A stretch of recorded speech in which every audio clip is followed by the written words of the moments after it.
It was early summer in Texas, the kind where the heat makes the road shimmer like water. Lisa sat in her car outside the small house she used to share with her husband, watching two men carry out the last of the furniture. The divorce papers were still sitting in her glove box. She hadn't signed them yet, even though she already knew she would. There was nothing left to fight for. The bank had taken the house. The furniture was being sold online, one piece at a time, and she was about to drive away with whatever fit in the back seat. 2 duffel bags, her daughter's drawings, and a box of bills she still couldn't pay. That night she slept at a friend's place on an old couch that sagged in the middle. Her daughter, Emily, slept beside her, head resting on her mother's arm. Lisa stared at the ceiling fan turning slow, feeling the weight of 39 years pressing down on her chest. She used to think she was doing fine. Steady job at the dental office, a husband who made good money in construction, a home with a fenced yard. But it had all been built on credit cards and stress. Every month they fell behind a little more, and every argument ended with someone slamming a door. When the marriage finally broke, so did the rest of it. Days blurred together after that. Lisa worked double shifts just to stay afloat. She'd come home to the small apartment she could barely afford and collapse on the couch beside her daughter. She'd scroll through pictures of houses she once had and wonder how she'd become someone who couldn't to even keep the lights on some months. Pride kept her quiet. She told friends she was managing, but really, she was drowning. The breaking point came one Saturday morning when the car wouldn't start. The old Honda had been holding on by a thread for months. Now it was done. She sat there with her head against the steering wheel and cried until her chest hurt. Emily watched from the window, not understanding why her mom wouldn't come inside. That day, something cracked open inside Lisa. Not anger, just emptiness. She realized no one was coming to fix her life. She was waiting for something that didn't exist. The next week she called her boss and quit. Everyone thought she'd lost her mind. But Lisa had made up her mind to sell everything. The furniture, the TV, even her old jewelry. She listed what she could online and held a yard sale for the rest. Each item that left her hands felt strange, lighter and heavier at the same time. By the end of the weekend, her apartment was bare. She looked around at the empty floor and felt something she hadn't felt in years. Quiet. She packed what was left of their things into a car and told Emily they were going to drive until they found a new place to start over. There was no plan, no savings, just a few $1,000s from the sale and a hope that somehow less would lead to more. They drove west toward a small town outside Austin.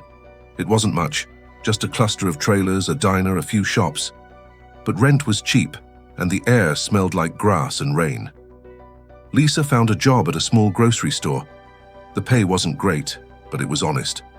She started to track every dollar she earned. No more credit cards, no more shopping for comfort. Every time she wanted to buy something, she wrote it down in a notebook and waited a week. Most of the time, the feeling passed. She opened a savings account and put in $20 a week, even when it hurt. There were hard days, a lot of them. A lot of days when she second-guessed everything. When Emily asked why they didn't have a real house. When she saw her ex-husband with someone new. But slowly, life began to take shape again. She cooked meals at home, read books from the library, and started walking every morning before work. Her mind began to clear. The quiet she had once feared became something she looked forward to. The real change wasn't money, it was control. For the first time, Lisa knew where her dollars were going. She knew how much food they had, how much gas she could afford, and what she could save for next month. The chaos was gone. A year later, Lisa had $200 saved. It wasn't much to some, but to her it was everything. She decided to take a small online course about bookkeeping, something she could do from home. She studied late at night after Emily went to bed. Within months, she started picking up small bookkeeping jobs for local businesses. It was slow at first, but it grew. She stopped feeling like life was happening to her and started feeling like she was building something again. 2 years after she'd left everything behind, Lisa rented a small home on the edge of town. Nothing fancy, 2 bedrooms, old floors, but clean and peaceful. There was a little garden in the back where Emily planted flowers. Lisa hung one photo on the wall, the 2 of them standing in front of their old car, smiling.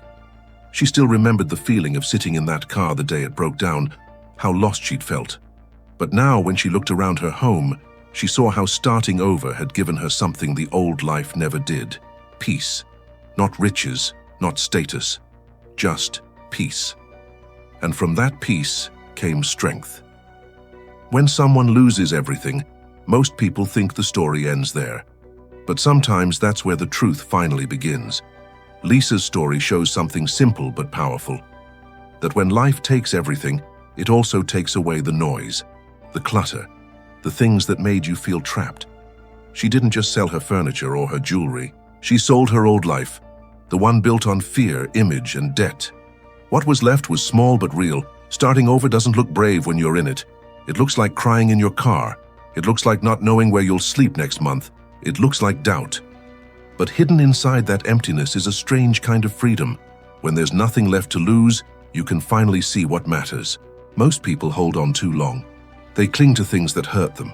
A house they can't afford, a job that drains them, a life that looks good to others but feels empty inside. They tell themselves they just need one more paycheck, one more month, one more break. But sometimes life doesn't start to heal until you let it fall apart. Lisa didn't rebuild her life by luck. She did it by choosing honesty over comfort. When she quit her job, sold everything, and moved away, she wasn't chasing success, she was chasing peace.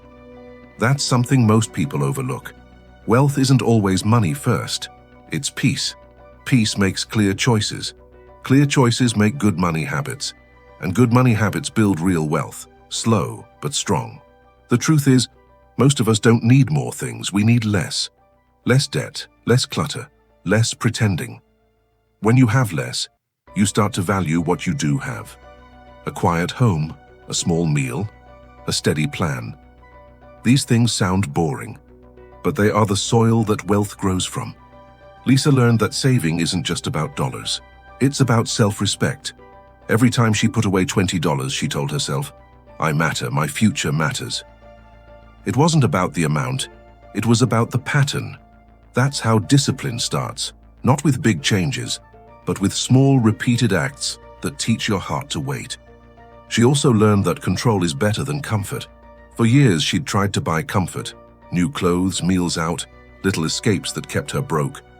But when she learned to live on less, she discovered a new kind of comfort, the kind that comes from knowing the bills are paid, the fridge has food, and tomorrow doesn't scare you anymore. It's easy to think you need to earn more money to fix your life, but earning more doesn't help if your habits stay the same. Lisa didn't earn more at first. She just stopped letting her money leak away. She faced every expense with open eyes. She didn't hide from the numbers anymore, and that honesty gave her control. Sometimes control feels like a small thing. It's not exciting, it's not glamorous, but when you've lived in chaos, control feels like breathing again. It's the quiet that lets your mind heal. And from that quiet, new ideas come, like her decision to learn bookkeeping. That idea didn't come from desperation, it came from peace. When people hit rock bottom, they often say they've lost everything. But the truth is, when everything's gone, you still have one thing left: choice. You can keep falling, or you can stop, look around, and decide to start walking again. That decision doesn't need to be loud or proud. It can be quiet, like the sound of a woman folding clothes in a small apartment and whispering to herself, "I'll get through this." Starting over isn't about chasing big dreams, it's about building small truths. Pay your bills, save what you can, learn something new, stay patient. These small things build strength. And one day, when you look back, you'll see how far you've come, not because you got lucky, but because you refused to stay broken. Lisa's peace didn't come from money. It came from honesty, discipline, and time. That's how real wealth begins. Not with a raise, not with a miracle, but with a choice to stop running and start rebuilding. $1 and one day at a time. You don't have to sell everything like she did, but maybe you can sell a few lies you've been holding on to. The one that says you'll never get out, that you're stuck, that it's too late. Those are heavy things. Let them go. Make room for peace. Sometimes life has to fall apart so you can start again. Slower, simpler, and stronger. Lisa's story reminds us that peace can grow from struggle if you don't give up. If her story touched you, share it with someone who needs a little hope today. Leave a comment about your own journey and subscribe to Wealthy Mindset Stories. for more true stories about real people finding strength, purpose, and a new beginning.